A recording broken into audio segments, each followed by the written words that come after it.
Hey guys, my name is Kelsey Moore, and this week for my cultural dish, I did Nicaraguan caldo pinto. So the ingredients that I used were red beans, rice, onions, garlic, and bell peppers. Um, I knew these ingredients were fresh as the red beans and rice, I rehydrated and cooked them myself. And the onions, garlic, and bell peppers I had recently purchased and were crisp and had little breakdowns. The bell peppers that I used, which were green and red, they were firm and it had little discoloration to the colors. So because of that, I was confident that they were quality products. These were prepared using two different recipes, using it, which is traditionally used making with leftovers. Rice and beans are prepared at least one day prior, and then half of the onion and all the garlic are cooked with the beans and chicken stock on the day of preparation. Um, and then the other half of the onion and the peppers are sauteed in a skillet with oil, and then they were all combined in a bowl. This dish is served with a fried egg and fried plantains, which are prepared with similar sauteing methods. The taste for this food, it is a breakfast food, and I served it with a fried egg, tortilla, and fried plantains. The taste was complex and savory. The rice and beans worked really well together, presented different textural differences and visual differences as well. Peppers added color and fresh flavor to the dish, and I really greatly enjoyed it. This is a picture of the dish that I made. The gallo pinto is the star of this dish, and it really just worked well with everything else that is traditionally served with it. So the nutrient composition is shown here. The calories are 178, fat is 8 grams, carbohydrates is 21 grams, protein is 7 grams, and fiber is 3 grams. Which one thing I found surprising about this recipe is that it does have high levels of vitamin C thanks to the peppers. And if you look at the nutrition facts over on the side, you can tell that it does have a fair amount of what we consider to be our daily amount of vitamin C.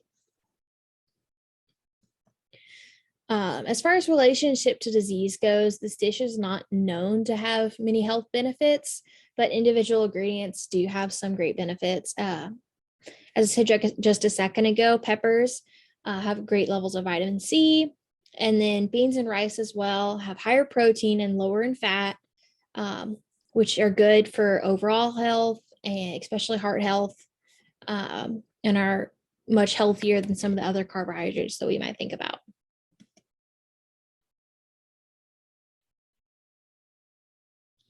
So for agriculture in this country, seasonality, most ingredients for this dish are always available and are not dependent on the seasons to grow, i.e. the rice and the beans, they were dried, and that because of that, they're consistently available. Peppers are also accessible and cheaper because of the location and growing conditions, and they can pretty much be grown year round due to the climate. For sustainability, this is a very sustainable food. And since it's prepared using leftovers, it can help reduce food waste.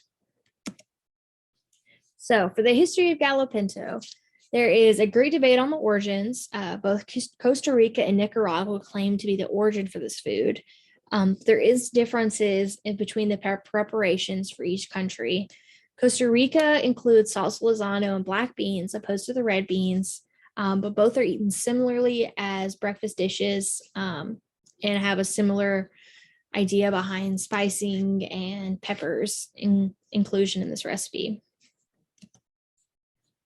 As I was researching Nicaragua, I came across an Encyclopedia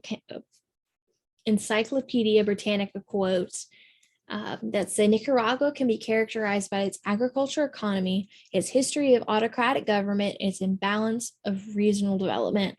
And I thought this really summarized Nicaragua's history and political culture very well. And that can definitely be seen as I go into those in the next couple of slides. So for the history and culture of Nicaragua, Nicaragua is in central Latin America. Its economy is greatly based in trade and agriculture. And culturally, it is a predominantly Catholic country. Familial bonds and kinship are essential to the community, and the great family groups stick together, and it's just very important to how they experience their day-to-day life. Indigenous and Creole cultures have been mixing from colonial times on. During the colonial times, they did have British and Spanish influences. But those have really been the Indigenous and Creole mixtures have really been allowed to shine since that period ended. As far as further history for Nicaragua, it was initially colonized by both the British and the Spanish, which makes it very unique for Central America. It has an autocratic government and a history on settlement and struggle due to this government. It is much more of a dictatorship style than what many of us might think of. And because of this, there has been greater poverty levels, and the economy has stayed mostly agricultural. The Gallo Pinto has risen to popularity because of this history and because of this government and political unrest that you might see. So because of this, like rice and beans are cheaper products. So the mass majority of people can get their hands on them. They're accessible for all.